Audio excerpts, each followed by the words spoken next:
हरि ओम। सहनावतु सहनौ भुनक्तु सह वीर्यं करवावहै तेजस्विनावधीतमस्तु मा विद्विषावहै। ओम शांति शांति शांति। शंकरं शंकराचार्यं केशवं बादरायणं सूत्रभाष्यं कृतौ वन्दे भगवन्तौ पुनः पुनः। ईश्वरो गुरुरात्मेति मूर्तिभेदविभागिने व्योमवद्व्याप्तदेहाय दक्षिणामूर्तये नमः। ओम शांति शांति शांति।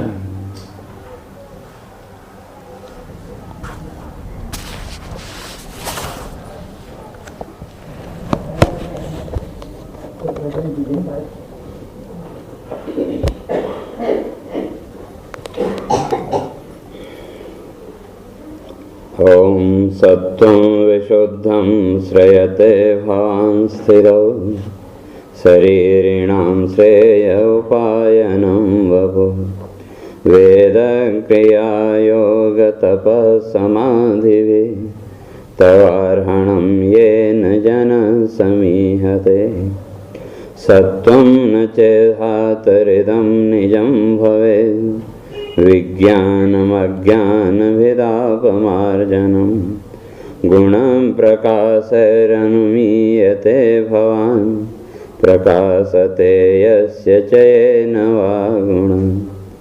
न नामरूपे गुणजन्मकर्मभिः निरूपितव्ये तव तस्य साक्षिणः मनोवचोभ्यां मनुमेयवर्त्मनो देवक्रियायां प्रतियन्त्यथापि शृण्वन् गृणन् संस्मरयन् सचिन्तयन् नामानि रूपाणि च मङ्गलानि ते क्रियासु यस्तच्चरणारविन्दयो आविष्टचेता न भवाय कल्पते। दिष्ट्या हरेस्या भवता पदो भुवो भारोपनीतस्तव जन्मनेषितो दिष्ट्याङ्कितां तत्पदकै सुशोभनै दृक्ष्याम गाम्द्यां च तवानुकम्पिताम्। तो विचार चल रहा था कि जो भक्त हैं तो कैसे तो का मार्गात्वयि बद्ध सौहृदा का जो आपके साथ अर्थात उस परमात्मा के साथ जिन्होंने अपने आप को जोड़ लिया बांध लिया तो फिर उनका तो पतन नहीं होगा। और जहाँ तक विघ्नों की बात है तो का फिर कोई भी विघ्न कुछ बिगाड़ नहीं सकता। जैसे कल चर्चा करके आए थे कि जैसे जैसे स्थिरता आई उस स्थिरता ने आपके मन के विक्षेप को कम किया। स्थिरता को या निश्चय उस परमात्मा के प्रति जब आपके मन में निश्चय का भाव आया तो कहते हैं आधी चिंताएं तो वहाँ से अपने आप निवृत्त हो गई। और ऐसे जो साधक हैं तो जिनके लिए भगवान ने स्पष्ट कर दिया कि योग क्षेम वहाम्यहम् कि योग का अप्राप्त से प्राप्ति ही कि जो जीवन के लिए आवश्यक है तो भगवान कहते हैं उसको प्राप्त कराना भी मेरा काम और जो प्राप्त हो गया है उसकी रक्षा करना भी मेरा काम।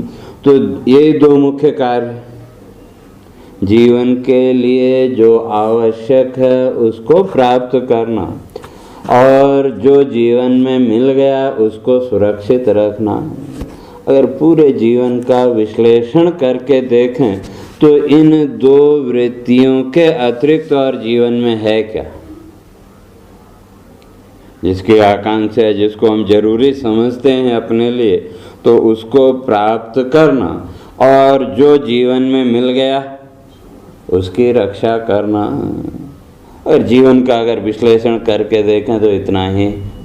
और भगवान कहते हैं ये दो काम करने के लिए मैं तैयार हूँ, लेकिन अनन्यास चिंतयन्तो माम। भगवान ने स्पष्ट कर दिया अनन्यास चिंतयन्तो, कि जो अनन्य भाव से मेरा चिंतन करते, तो अर्थात परमात्मा का, वहाँ कृष्ण को नहीं लेना, तो अर्थात परमात्मा का या कृष्ण तत्व की भी बात करें तो उसके पीछे चर्चा करके आए थे कि जो आनंद रूपात्मक सत्ता है उस सत्ता का नाम ही कृष्ण। तो वही सत्ता किसकी? उसी परमात्मा की। तो कहा उस परमात्मा के साथ अनन्य भाव से जो जुड़ गया, तो अनन्य का अर्थ न अन्य, अर्थात दूसरा नहीं। लेकिन दूसरा नहीं का लोक में अर्थ उल्टा कर लेते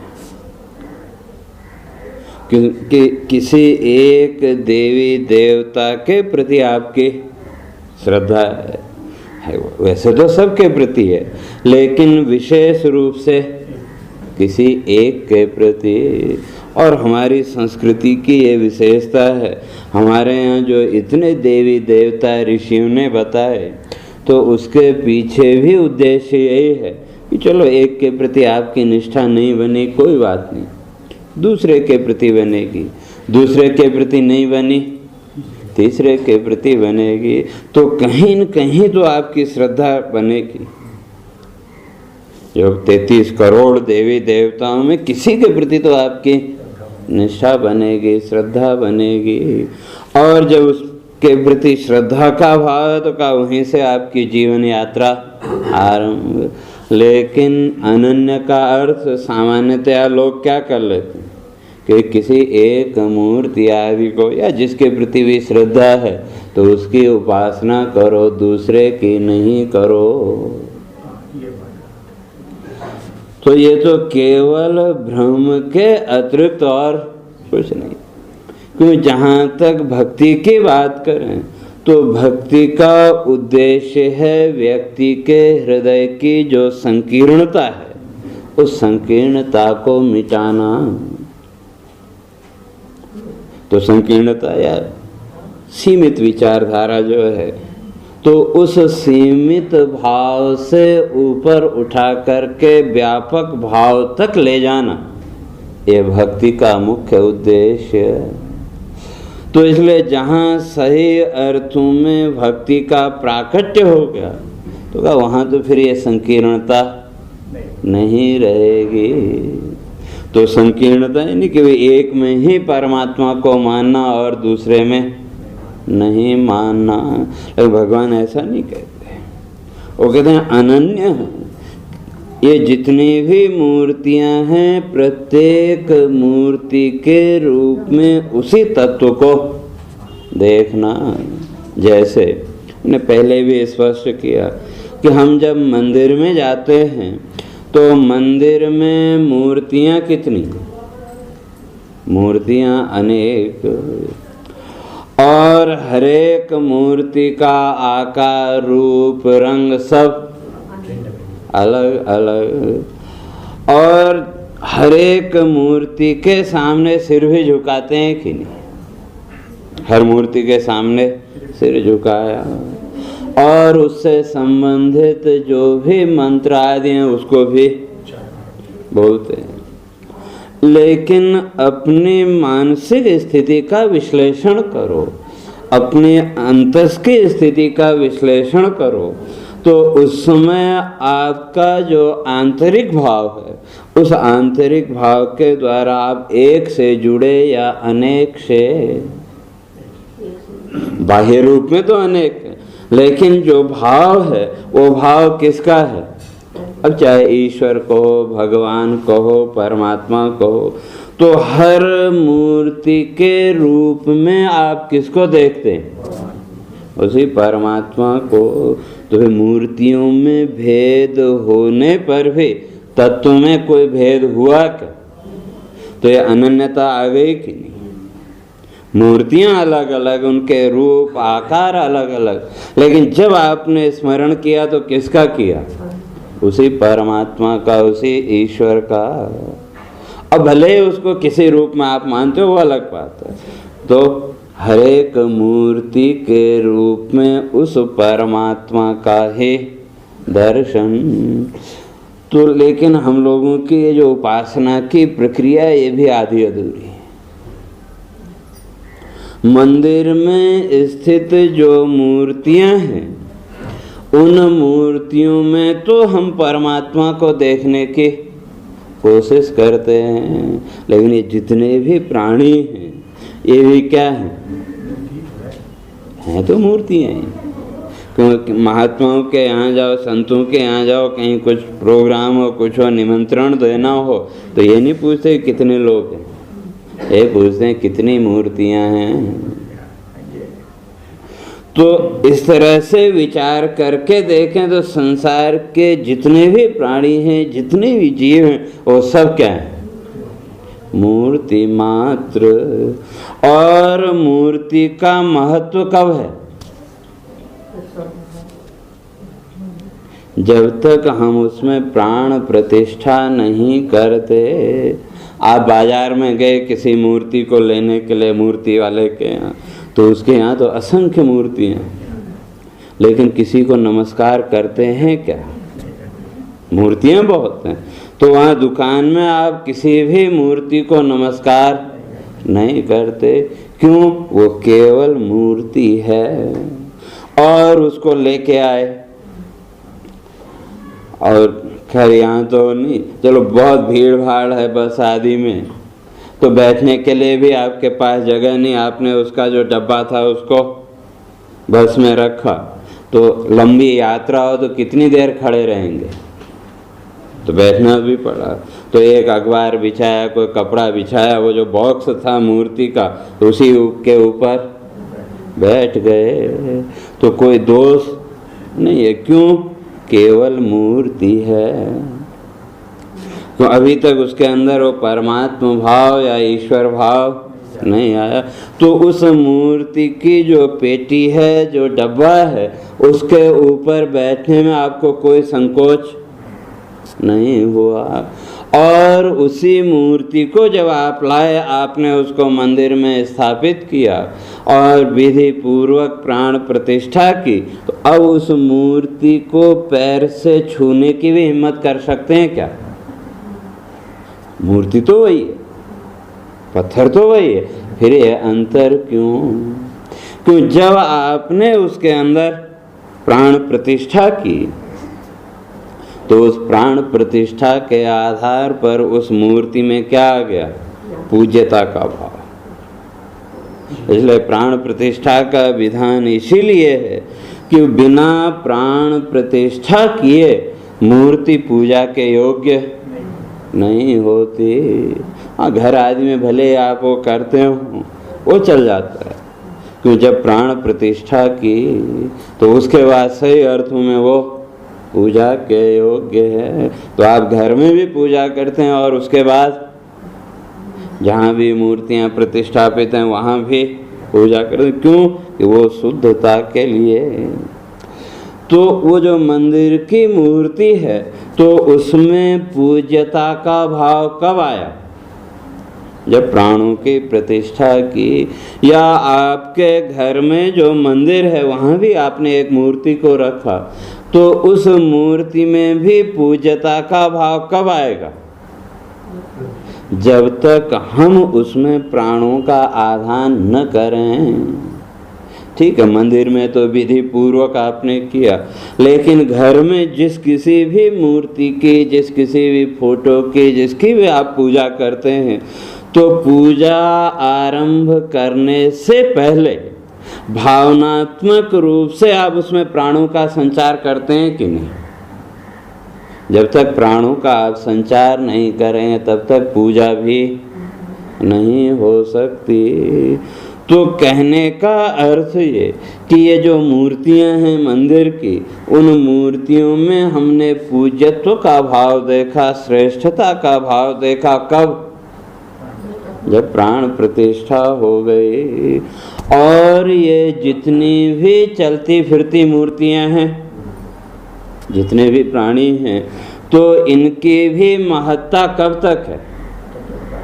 जब तक प्राण है।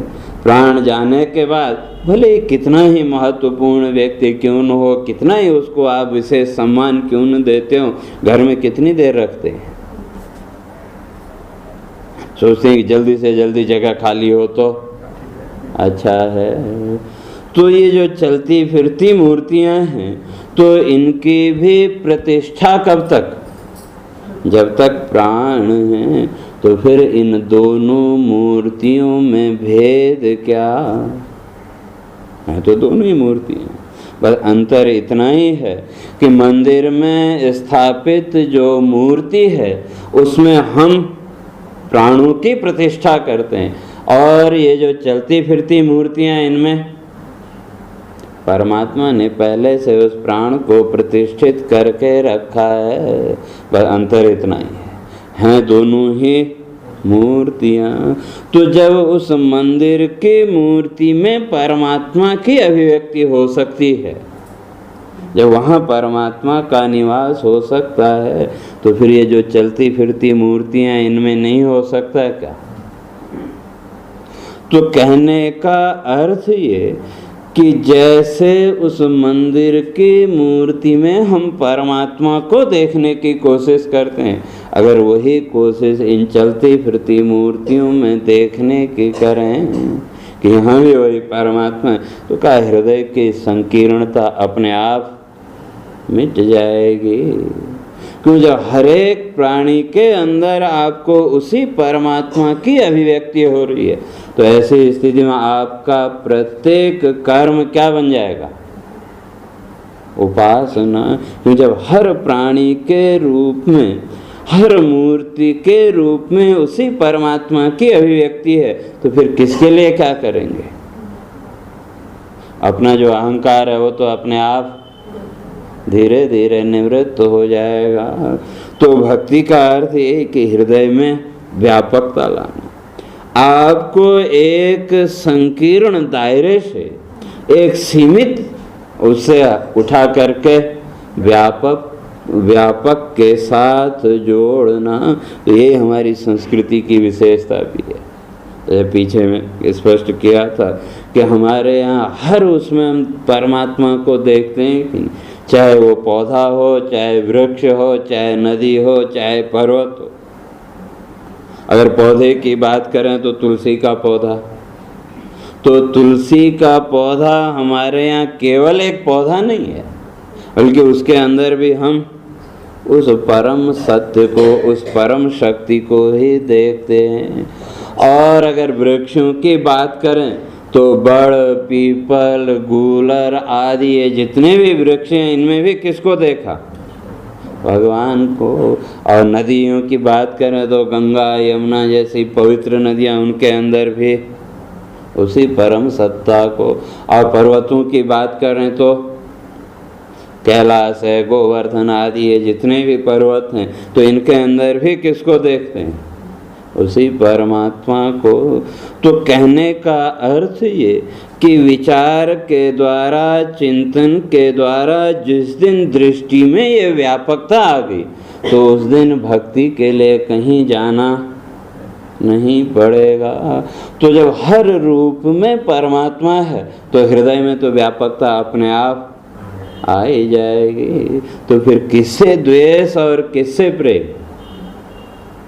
न किसी से द्वेष रहेगा, न किसी से प्रेम।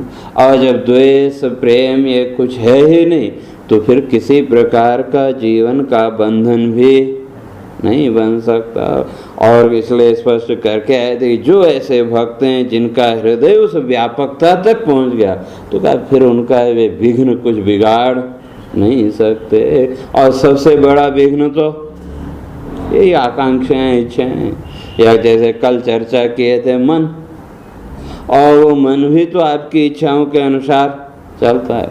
तो ये सारे विघ्न अपने आप दूर हो जाए, क्यों? जब उस परमात्मा से अतिरिक्त और कुछ है ही नहीं, ये निश्चय आपके जीवन में हो गया तो फिर किसकी इच्छा करेंगे? उस परमात्मा के अतिरिक्त, उस ईश्वर के अतिरिक्त और किसी वस्तु की इच्छा भी नहीं हो सकती। तो ये लगा कि वो तो सारे विघ्नों को पार कर जाते हैं।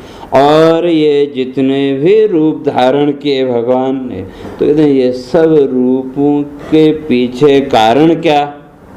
तो एक तो पहले स्पष्ट करके आए थे अनुग्रहाय भूतानां, कि जितने भी प्राणी हैं उन सब प्राणियों पर अनुग्रह करने के लिए। और जब अनुग्रह करना तो क्या उसके लिए एक ही रूप बहुत है, एक पर्याप्त है रूप, तो फिर इतने अवतार लेने की जरूरत क्या? तो उसी को यहाँ स्पष्ट कर रहे हैं का सत्वम विशुद्धम श्रयते भवान स्थितो। कहते हैं पहली बात तो ये आपके ये जितने भी अवतार हैं, जितने भी ये रूप हैं, ये कैसे हैं? का सत्वम विशुद्धम, विशुद्ध सत्व से युक्त। तो शुद्ध और विशुद्ध दो सब थोड़ा सा अंतर है, अर्थ दोनों का एक ही है, लेकिन वि उपसर्ग आगे जुड़ गया। विशेषण शुद्ध है तो शुद्ध, लेकिन विशेष रूप से, अर्थात वहाँ पर ये रजोगुण तमोगुण की कोई मिलावट नहीं है, क्योंकि जो ईश्वर और जीव है इन दोनों में इतना ही भेद किया कि जिसे हम ईश्वर कहते हैं उसके यहाँ तीनों गुण शुद्ध। तो कितने पूर्ण शुद्ध, सत्व भी पूर्ण शुद्ध, रज भी पूर्ण शुद्ध और तम भी पूर्ण शुद्ध। और जो जीव है उसके यहाँ तीनों ही अशुद्ध, तीनों आपस में मिले हुए। तो बस इतना ही दोनों में अंतर। तो ये जितने भी रूप हैं कहते हैं सत्वम विशुद्धम, उस विशुद्ध सत्वगुण से युक्त है, अर्थात वहाँ किसी प्रकार के दोष की कोई संभावना नहीं है। और श्रेयते भवान स्थित, कहा ये जितने भी रूप आप धारण करते हैं ये सारे रूप उसी विशुद्ध सत्वगुण को लेकर के आपने धारण किए। और ये जो रूप हैं, तो ये जितने भी रूप हैं कहते हैं ये रूप हैं किसके लिए?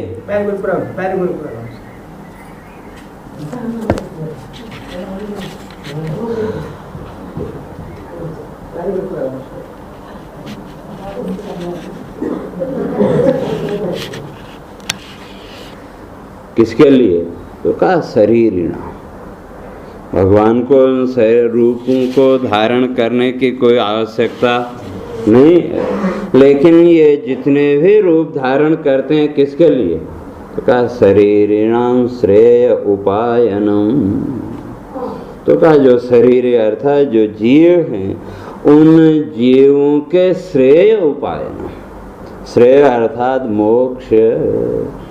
तो जीवधारियों को, शरीरधारियों को उस मोक्ष तक पहुंचने का जो मार्ग है वो आसानी से मिल जाए, इसके लिए इन शरीरों को धारण किया।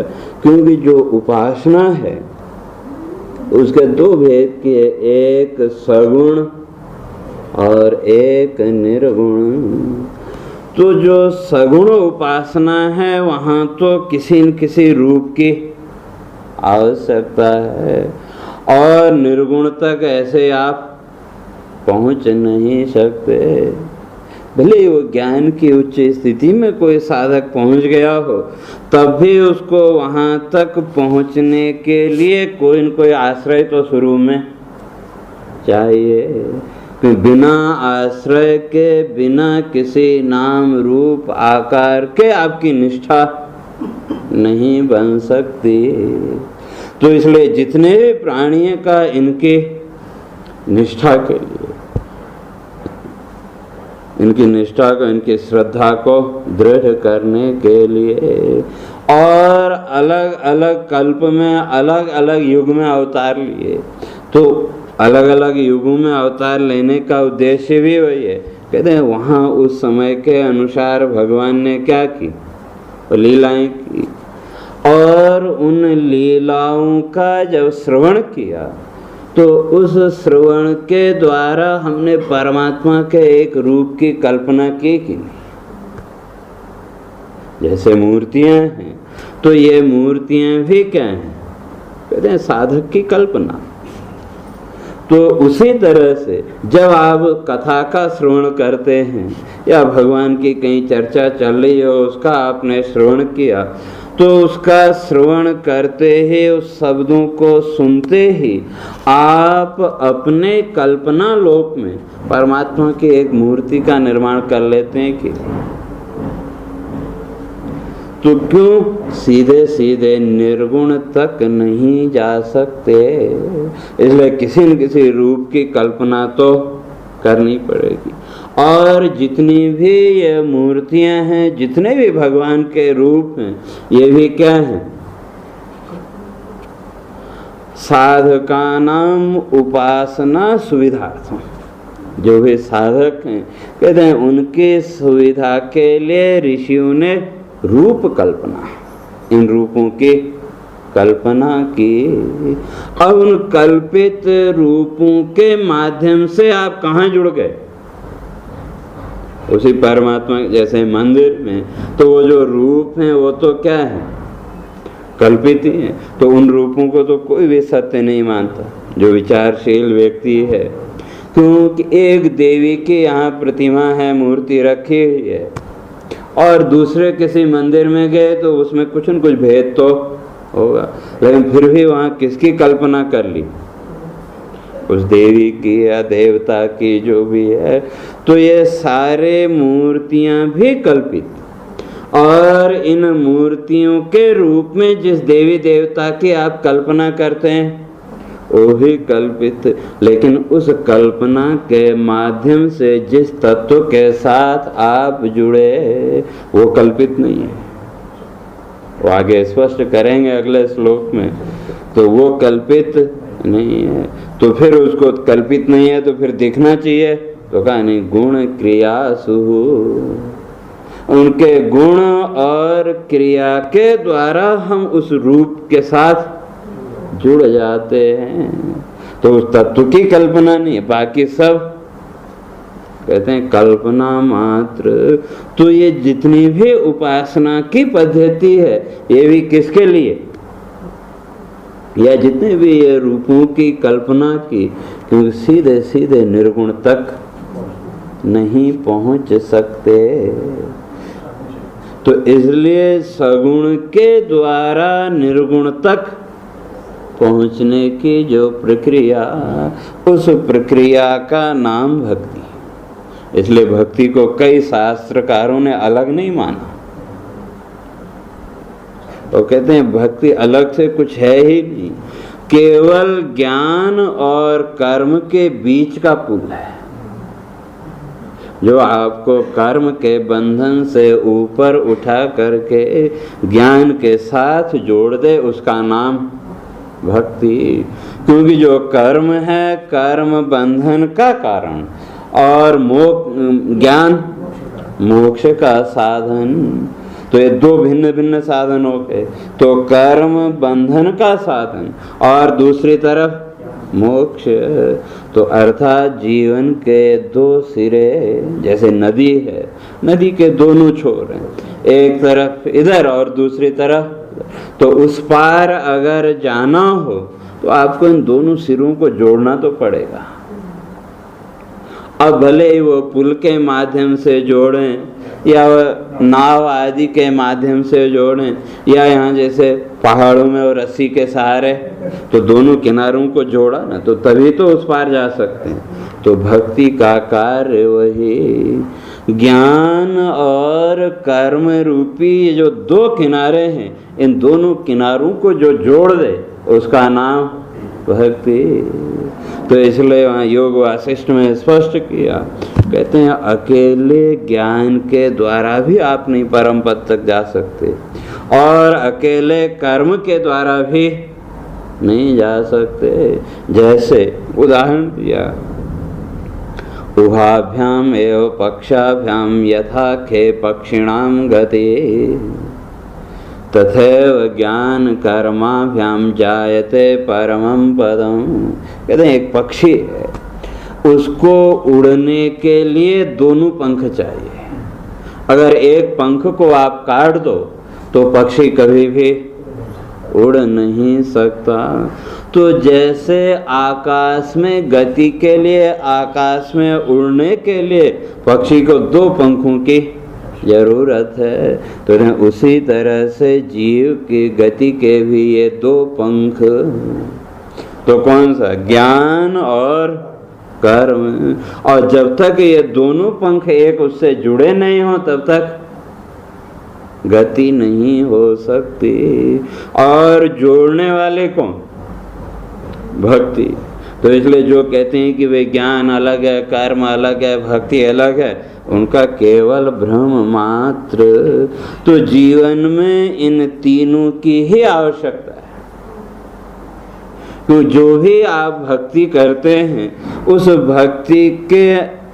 भक्ति में श्रद्धा रूप जो भी आपने भगवान को अर्पण किया, पत्रम पुष्पम फलम तोयम, जो कुछ भी आपने अर्पित किया वो कर्म है कि नहीं? तो फिर भक्ति से कर्म को अलग कैसे करेंगे? बस ये कि है कर्मी, लेकिन उसका स्वरूप बदल गया। और उसी तरह से जो ज्ञान है, ज्ञान प्राप्ति के लिए जो कुछ भी आपने किया, शास्त्र का चिंतन किया, विचार किया, वो भी तो कर्म है। तो अब बताओ कि कर्म, भक्ति और ज्ञान इन तीनों को अलग कर सकते हैं क्या? लेकिन अगर वास्तव स्थिति में देखें तो तीनों अलग अलग। लेकिन कर्म की दृष्टि से देखें तो कर्म तो तीनों जगह। जैसे यूं समझो तीनों का अंतर, एक छोटा बच्चा है, वो बीमार हो गया, आप उसको डॉक्टर के पास लेके गए और डॉक्टर ने उसको देखा और एक दवा लिख के आपको दे दी और उसकी विधि बता दी, भाई इसको सुबह शाम एक एक चम्मच खिला देना। और वो दवा लेकर के आप आए और दवा इतनी कड़वी कि आपने भी जीभ में लगाया तो एकदम उल्टी होने को। अब वो जो रोग उसको बालक को आया तो उस दवा के बिना ठीक नहीं हो सकता, तो अब दवा तो पिलानी पड़ेगी। तो तब उस बालक को हम क्या कहते हैं? उसका जो भी मनपसंद वस्तु है, जिस किसी भी वस्तु के प्रति उसका ज़्यादा लगाव है, वो हम उसके सामने रख देते हैं। देते नहीं है, दूर से हम दिखा देंगे, देख तो ये एक चम्मच दवा पी ले तो हम तेरे को अमुक वस्तु दे देंगे। और वो जो छोटा बच्चा है उस वस्तु के लालच में उस कड़वी दवा को भी आंख बंद करके पी जाता है कि नहीं? तो अब आपकी दृष्टि और बालक की दृष्टि का भेद देखो। आपकी दृष्टि या आपका उद्देश्य खिलौना देना नहीं है, बल्कि रोग की निवृत्ति।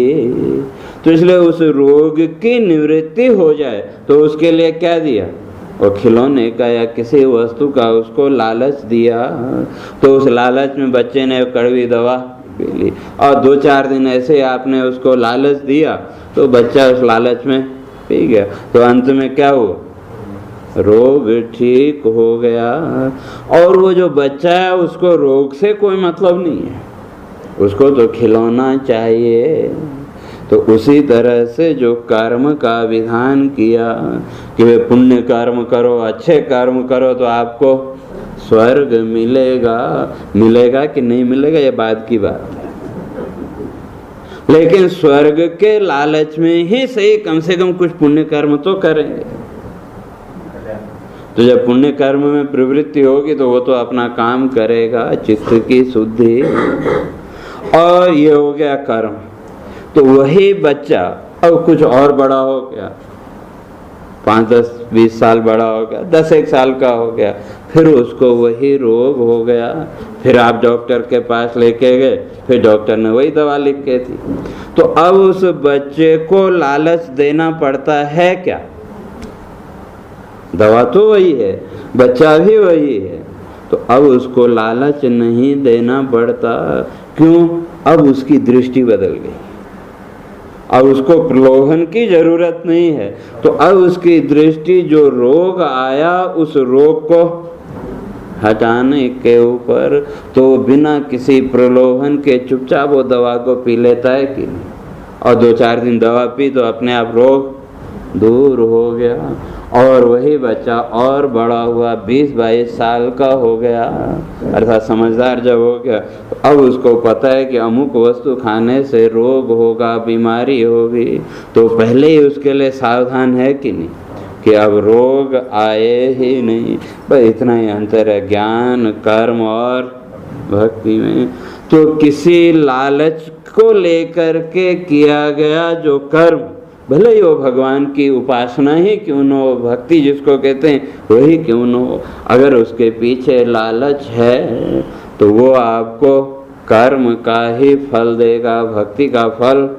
इसलिए भगवान को कहना पड़ा गहना कर्मणो गति, कर्म की गति बड़ी गहन है।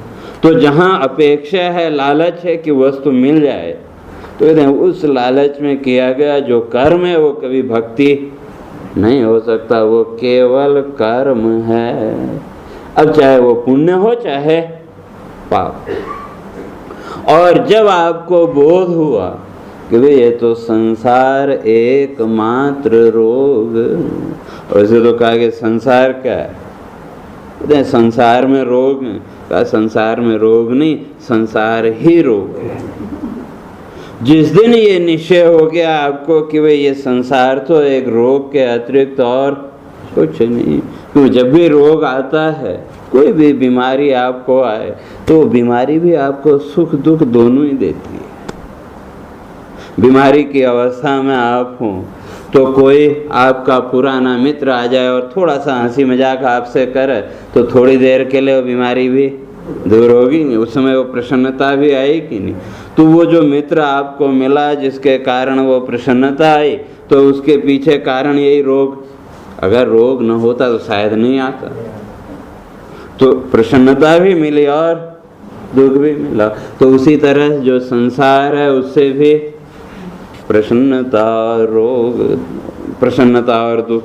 तो कहते हैं जो रोग आ गया, चाहते नहीं लेकिन फिर भी आ गया, तो उस रोग की निवृत्ति के लिए किया गया जो कर्म, उसका नाम भक्ति।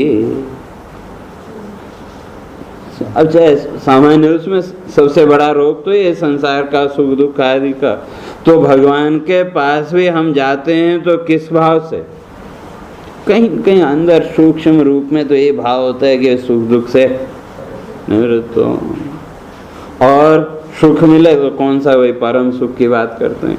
तो कहीं न कहीं वो भाव तो है, लेकिन उस भाव को हमारी लौकिक इच्छाएं दबा देती हैं।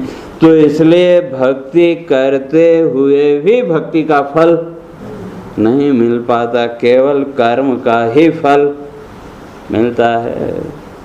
और जब आपको पता है कि भाई ये रोग आएगा, तो जब आप पहले से उसके लिए सावधान हैं, तो वो सावधानी भी तो एक तरह का कर्म, तो उसका नाम ज्ञान। तो अगर कर्म की दृष्टि से देखें तो तीनों जगह, तो कहने का अर्थ है कि भक्ति, कर्म और ज्ञान, हम इन तीनों को अलग नहीं कर सकते। तीनों साधन हैं और तीनों एक दूसरे से जुड़े। अगर एक हटा दो, जैसे वो है ना, यहाँ एक को आग जलाते हैं तो उसके ऊपर रखने का एक लोहे के वो बनाते हैं तिपाई जैसा, उसके नीचे 3 वो रखते हैं, बड़े बर्तन रखने हो रखने हो, आग जल रही हो तो उसको उठा के रखा और उसके ऊपर फिर बर्तन रख दिया और उसमें से एक टांग निकाल दो उसकी, तो फिर उसके ऊपर बर्तन नहीं रख सकते। तो उसी तरह से समझो कि कर्म, भक्ति और ज्ञान, ये तीनों ही क्या आपको मोक्ष तक पहुंचाने के साधन। तो इसलिए कहा आपने ये रूप धारण किए तो किसके लिए? कहा पहले तो कर्म में प्रवृत्ति होगी, तो कौन सा? वही पुण्य कर्म। और वो किसके लिए? कहा जो बच्चे, अर्थात जिनकी बुद्धि अभी व्यापक नहीं हुई, जिनके हृदय की संकीर्णता अभी मिटी नहीं, तो उनके लिए वो कर्म है। मंदिर में गए, पूजा अर्चना की हो किया और कुछ तो उसका असर हुआ। जैसे मंदिर में जब हम गए तो कभी कोई उत्सव हो या कुछ हो, भले अनजान जगह में ही आप गए, तो वहाँ जितने भी व्यक्ति आए हैं तो उन सबके प्रति आपका एक समान भाव होता है कि नहीं? लेकिन केवल उतनी देर, और जैसे उस मंदिर से बाहर निकले तब वृत्ति बदल जाती है। लेकिन फिर भी उस व्यापकता के साथ तो जुड़े कि नहीं? तो भले ही वो कर्म है, फलाकांक्षा आपके अंदर है, तो व्यापकता के साथ तो उसने जोड़ा। तो किसके माध्यम से? कहते हैं वही सगुण। तो इसलिए जो सगुण उपासना है, तो कहा वहाँ तो आधार आपको चाहिए, बिना आधार के आप नहीं चल सकते। लेकिन अंत में फिर वही आधार क्या होगा? जैसे मैंने कल कहा था, छत में जाना हो तो छत में जाने के लिए सीढ़ी चाहिए, लेकिन जब छत में पहुंच गए तो फिर सीढ़ी की कोई आवश्यकता नहीं, उसकी याद भी नहीं आती है। तो उसी तरह से जो सगुण उपासना है, तो वो सगुण उपासना ही आपको निर्गुणता तक ले जाएगी। इसलिए उसका विरोध नहीं है, लेकिन केवल यह है कि भाव का अंतर। तो भक्ति करो तो किसके लिए? कहते हैं संसार रूपी रोग की निवृत्ति के लिए। इसलिए शंकराचार्य जी ने स्पष्ट किया कि वेदो नित्यम अधीयताम तदुदितम कर्म स्वनुष्ठीयताम तेने शस्य विधीयताम अपचिते काम्ये मति त्यज्यताम। कहते हैं कर्म तो करना पड़ेगा, तो उस प्रत्येक कर्म को क्या बना लो? कहते हैं अपनी उपासना।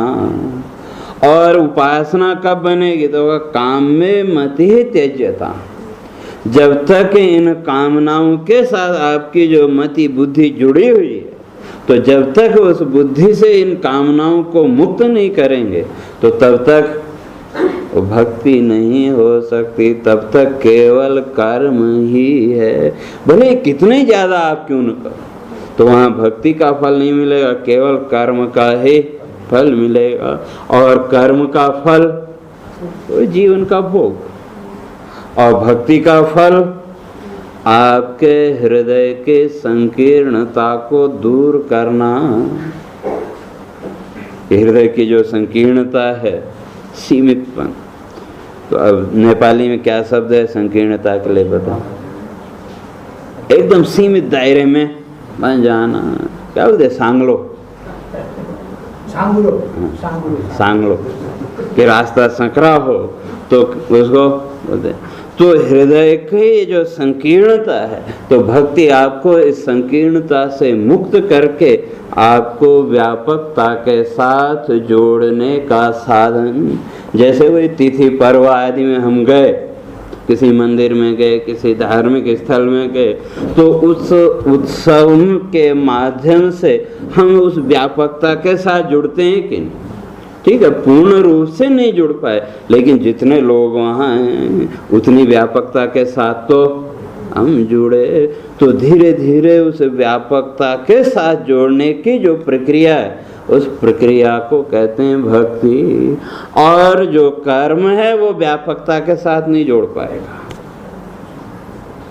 कर्म आपको एक सीमित दायरे में बांध के रखेगा, क्यों? वहाँ फल की आकांक्षा है, और जब फल की आकांक्षा है तो आप एक घेरे से बाहर नहीं निकल सकते। और जो ज्ञान है, तो जब उस व्यापकता तक आप पहुँच गए तो उस व्यापकता की जो अनुभूति है, उस अनुभूति का नाम ज्ञान, उसी का नाम मोक्ष। तो जब उस आत्मा की व्यापकता का बोध हो गया तो कहा फिर तो संसार में उस एक तत्व से अतिरिक्त और कुछ रहेगा ही नहीं। इसलिए कहते हैं शरीरिणाम श्रेय उपायनम। तो ये जितने भी रूप हैं भगवान के, ये किसके लिए? कहते हैं इन प्राणियों के मोक्ष के उपाय रूप में। तो क्यों कहीं न कहीं तो श्रद्धा बनेगी, और जब वो श्रद्धा बनेगी तो वहाँ से चलेंगे। लेकिन इतना ही ध्यान रखना कि अपने आप को उस मूर्ति के दायरे में बांधना मत, क्यों जो मूर्ति है वो सीमित है, तो सीमित की अपनी एक सीमा है, वो उससे ज़्यादा आगे आपको नहीं ले जा सकती। हाँ, उसके माध्यम से, जैसे मैंने कहा मंदिर में मूर्तियों के माध्यम से जैसे हम अपने आप को उस व्यापक तत्व के साथ जोड़ते हैं, तो उसी तरह से प्रत्येक मूर्ति के माध्यम से स्वयं को उस व्यापक के साथ जोड़ना। तो जब वो जुड़ गए तो फिर ये आपके मोक्ष का साधन बन गया। तो कहा कि वे इतनी आसानी से तो जुड़ नहीं सकते, तो अगर इतनी आसानी से जुड़ना होता तो आज तक सब मुक्त हो गए होते। भक्ति तो सब करते हैं, तो संसार में कौन सा ऐसा प्राणी है जो उस परमात्मा की भक्ति न करता हो? अपने अपनी तरह से सब करते हैं। यहाँ तक कि जिसे हम जड़ मानते हैं उस प्रकृति का भी विचार करो तो वो भी अपने ढंग से उस परमात्मा की उपासना करती है। अभी आगे आएगा जन्म प्रसंग में कि वे भगवान के जन्म से पहले का सब वृक्षों में पत्ते आ गए, सब नदियों का पानी भरपूर हो गया। तो ये क्या है? उस परमात्मा की उपासना ही तो है। तो कहने का अर्थ हर प्राणी भक्ति तो करता है अपने अपने तरह से। चलो भक्ति ही कहो, भले शास्त्रीय दृष्टि से वो कर्म मात्र है, लेकिन सामान्य दृष्टि से तो भक्ति हम उसको मानते हैं। तो कहा प्राणी तो सब भक्ति करते हैं। जो अपने को नास्तिक कहते हैं तो कहीं न कहीं उनके अंदर भी उस तत्व के प्रति कहीं न कहीं निष्ठा तो है। ठीक है कि जो ईमानदार हैं वो उसको स्पष्ट रूप से प्रकट करते हैं। तो वहाँ जो अपने को नास्तिक मानते हैं तो उनके मन में कहीं कोई शंका या कोई अहंकार आदि का जो भाव है वो उसको रोकता है, लेकिन कहीं न कहीं वो निष्ठा तो है। तो कहा जो सब कर रहे हैं अपने अपने तरह से, तो कहा आज तक फिर सब मुक्त हो जाने चाहिए। लेकिन स्थिति में तो कोई खास अंतर आता नहीं। या जितने भी व्यक्ति हैं जीवन का विचार करके देखें तो जीवन भर भक्ति, उपासना, साधना सब कुछ करते रहे, लेकिन जीवन की स्थिति में कोई खास अंतर नहीं आता।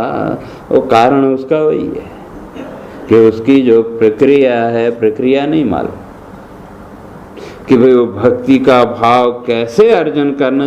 पूजा करने की प्रक्रिया नहीं, क्योंकि पूजा की विधि का विधान वहाँ है जहाँ आपको फल की अपेक्षा है।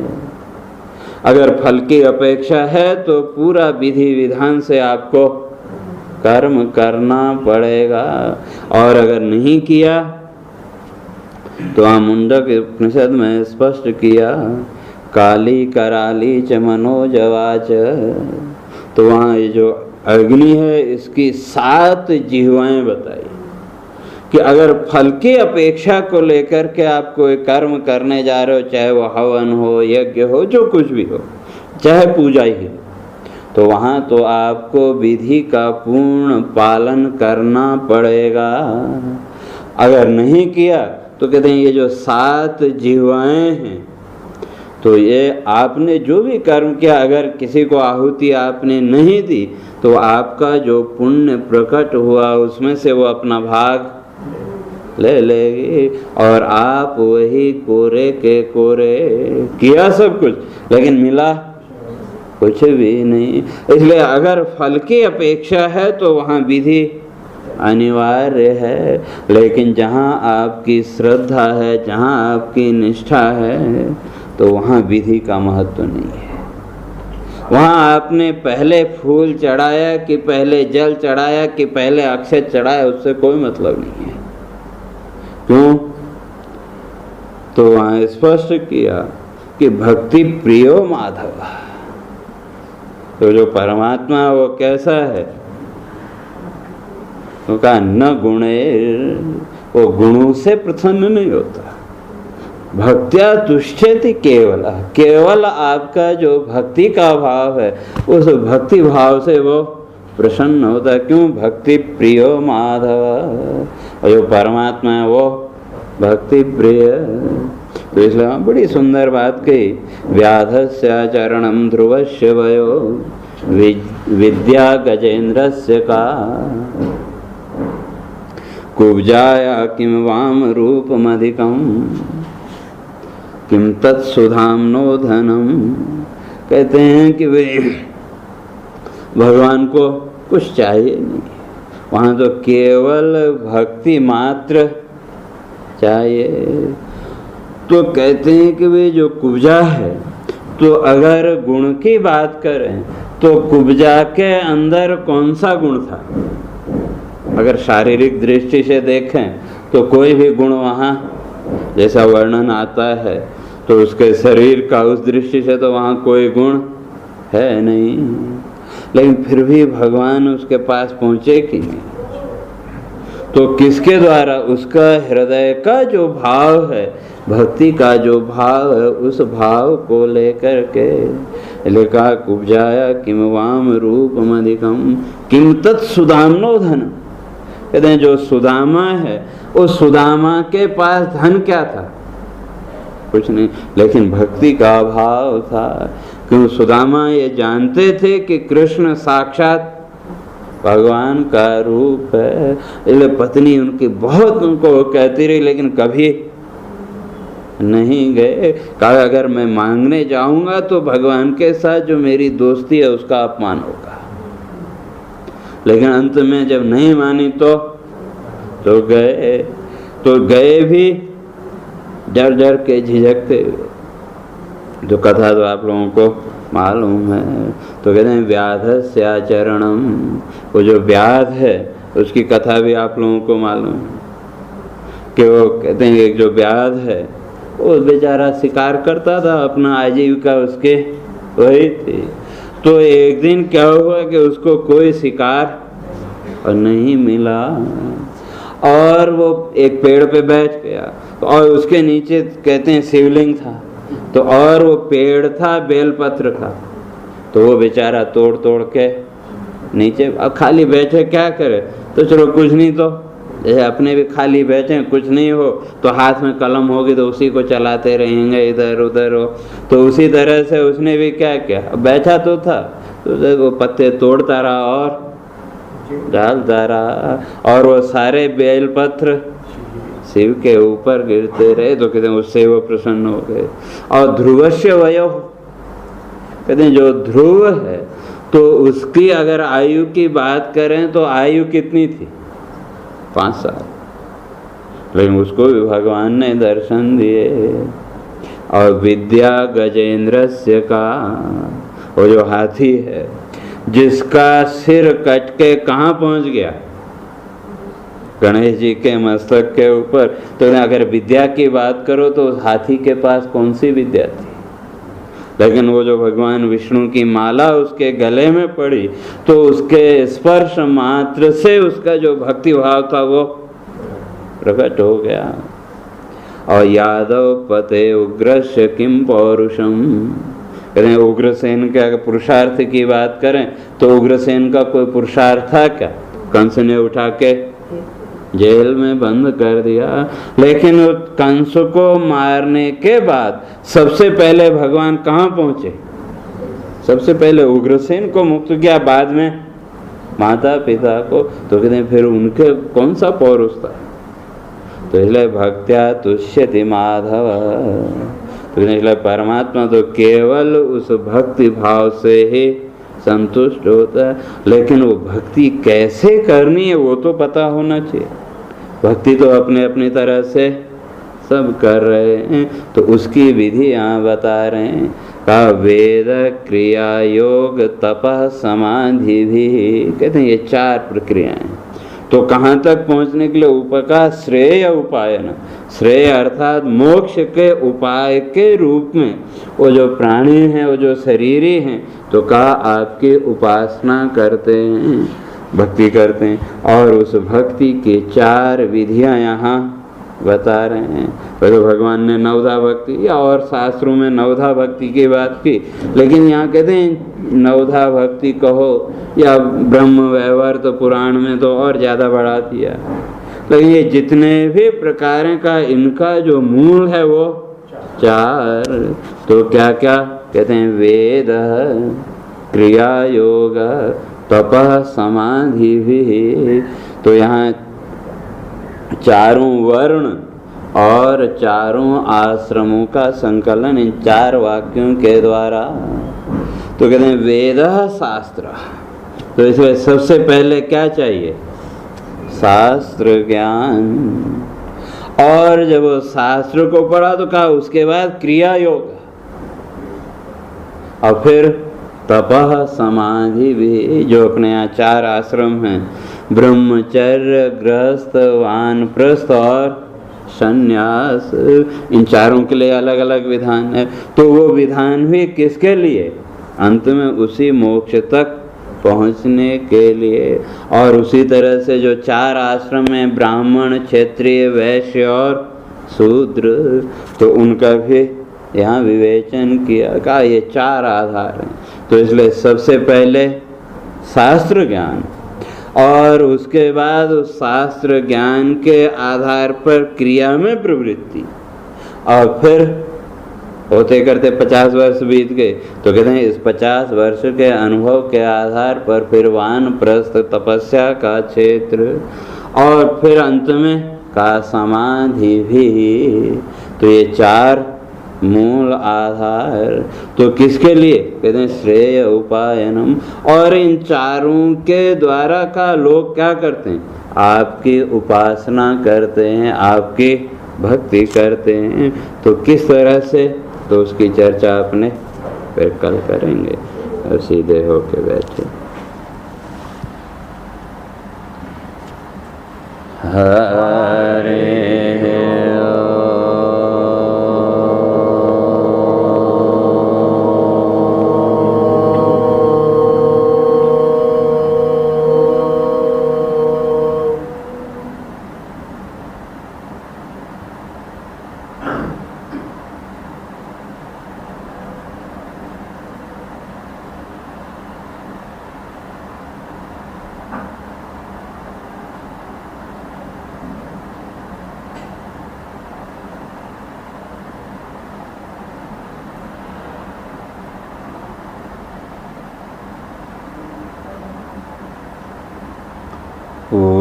पूर्णमदः पूर्णमिदं पूर्णात् पूर्णमुदच्यते पूर्णस्य पूर्णमादाय पूर्णमेवावशिष्यते।